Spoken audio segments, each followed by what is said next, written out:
Hey guys, Mike Tannick here, and thank you for coming back for more Star Citizen. It has been some time since I set foot in the universe, and a lot of that is because I screwed up.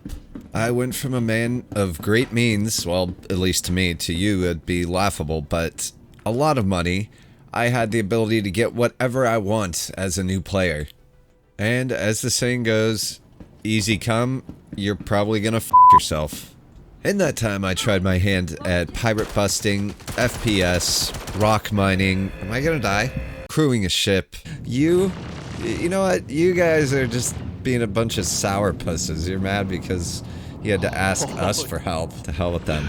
Later, nerds. And finally, I went and blew, I don't know, 380,000 on a rental ship that I was unfamiliar with, which I then went and blew up with zero return on my investment. Yeah, definitely should have brought a friend. You're about to get got. Hit me right in the torque. There we go. You're done. Get my range. Alright, take it down. Ow! So now that my reckless fun has left me nearly penniless and with few options, I've kind of been left wondering, what is my place in this game? And I think I discovered it. I'm going to take up the humble yet hardworking life of the hand miner, at least until I can afford a mining vehicle. Now, I have actually put together a plan on how to make this happen based on solid advice from a one-year-old YouTube video. First things first, I am setting up shop at Arc L1. This is because it has a refinery and shops that kind of supply everything you need. There's guns, there's mining equipment, all the goodies. I purchased this Pembroke armor, which to me looks kind of goofy. It looks like present-day stuff you would wear on a spacewalk directly next to the sun.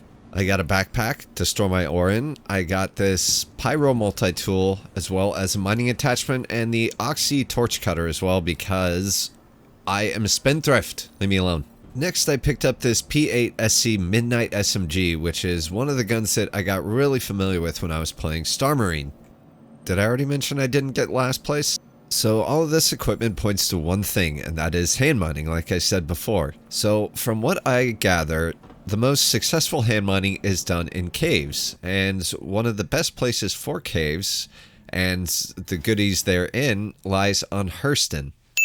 The thing is though, Hurston and its surrounding planets are really, really big, so I will be finding the caves with the help of an investigation mission. Assuming I ever make it there with this incredibly slow ship. One of the funny things about playing this game is that you never really know what is going to happen and who you're going to meet, no matter how well you think you planned. And in this case, a simple mining trip kind of turned into a high suspense movie with a hero who shines through at the end. And that hero is not me, by the way. What also happens is that I turn into a bit of a hypocrite, because I planned this. I wanted to make it on my own for once. I wanted to go out and be able to support myself and not rely on other people's presents and gifts. But when it all goes wrong, what do? I go crying for help, but we will get to that. So we get the mission to go find Goemon Fanucci. I know it's probably Goemon, but I'm gonna say Goemon just to, I don't know, annoy everybody. What we're really doing is going rock mining, well, hand mining for rocks, under the pretense of going to help some poor bastard trapped in a cave somewhere. So keep in mind that getting rock is my primary objective here. Whether or not we find Goemon, that's beside the point. I don't really care. But I do understand that one of the side effects here is that there will likely be armed resistance down in that cave, which I have no idea if my freaking poofy moon suit has any hard armor at all, or if I just am counting on floof to stop bullets. Now, having never been on the surface of Hurston, I had no idea that these flying glowy bits here were actually not incoming fire, but just cast off from the storm that was blowing on the surface. But it did kind of make me pee a little bit because I had no idea like how many points I was taking fire from. But I do have to say that trying to fly and navigate in this storm down on the surface, you really do get the feeling of being blown around, especially being in a little ship. I have never flown an aircraft before, especially one that hovers, but I imagine that it would be a lot like this, trying to find this cave with dust and winds and it being dark and miserable on the surface. So even though I knew I was right above the cave, I had a really hard time trying to figure out where to land, if I should even land or come back later. But in the end, I chose to get a grip and set down right beside this hole in the earth. Well, Hurston. But to get back into immersion real quick, flying near the opening of the cave, I could immediately tell two things. One, that there were signs of life, and two, that there were lots and lots of minerals right under the surface. So I was ready to go.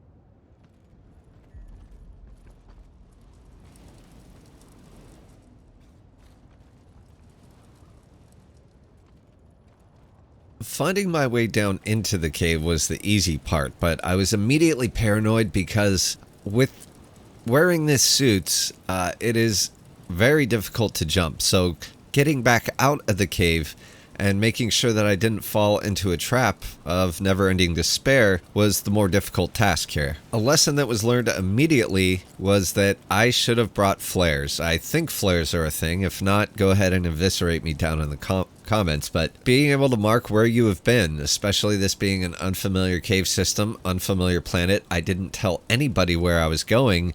So, yeah, if it goes wrong, I get lost, run out of O2, I'm kind of screwed. So after picking through what was left of this guy's camp on the surface, I plunged down into the cave, mostly looking for rock, but now I was keenly aware that there was somebody down in this incredibly claustrophobic space. The devs actually did a great job of making it feel dark and dangerous, just this impending sense of danger. I couldn't quite put my finger on why, but I didn't like being down there, and now I was more on the lookout for bad guys or critters than I was for rocks. But it didn't take long before my very first hand-mined rock. It just popped up out of nowhere, and it is one of the most satisfying feelings that I've had in this game.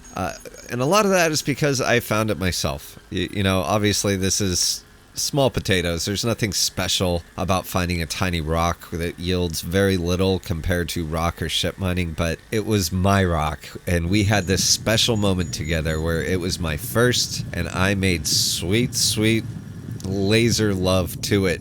Remind me to edit that part out. So what I'm saying is, it was great and satisfying. So riding high on the fact that I'd gathered so many goodies and on the lookout for more, I was shocked back to reality when I remembered there are people down here, and people that probably don't want me dicking around touching their rocks. I drew first bloods, and I took care of them quite handily if I do say so myself.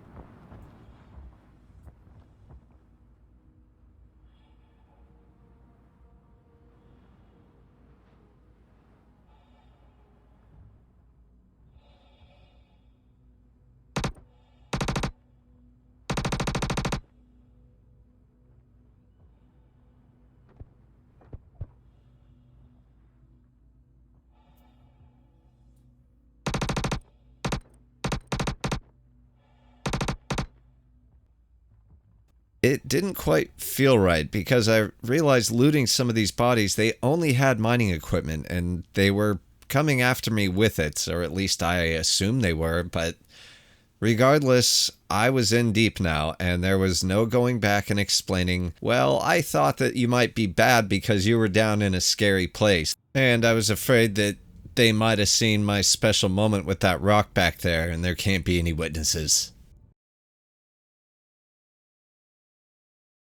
So I don't know what Goey Man was doing down here with these guys, or if they took them or what, but frankly they seemed pretty harmless and guys that were just trying to protect their claim. But it's my claim now, and I'm gonna drag Goey Man out of here, even though I probably just murdered half of his friends. In any case, the mining got good. I found some aphorite, I found some hadenite, and me being a noob, I still have no clue how much that actually is worth.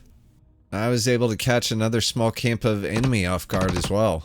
Or at least I think they're enemy. So far, I can't account for a single shot being fired at me in return. Maybe they didn't see the big gooey spaceman with his big giant light on his forehead, but they just aren't fighting back. Ammo and O2 started to run low, and I was getting real deep underground, but the deeper I went, of course, the mining got better and better. Greed took hold, and I knew I was being greedy, so I was extra paranoid. I was looking up, I was looking left, I was looking right, I was looking everywhere except down. And just like that, all of my success meant nothing.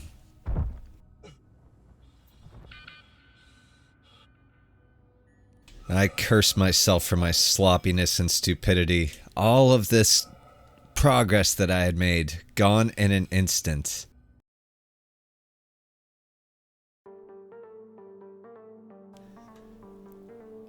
Or was it?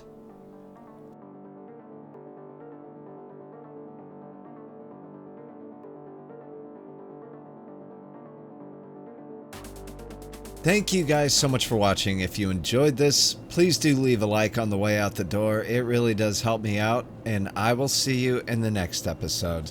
Oh, and by the way, channel members and Patreon supporters get early access to the videos, and they also get access to the full uncut versions of each episode. So if that's something you're interested in, there's the join button down below or the link to my Patreon in the credits.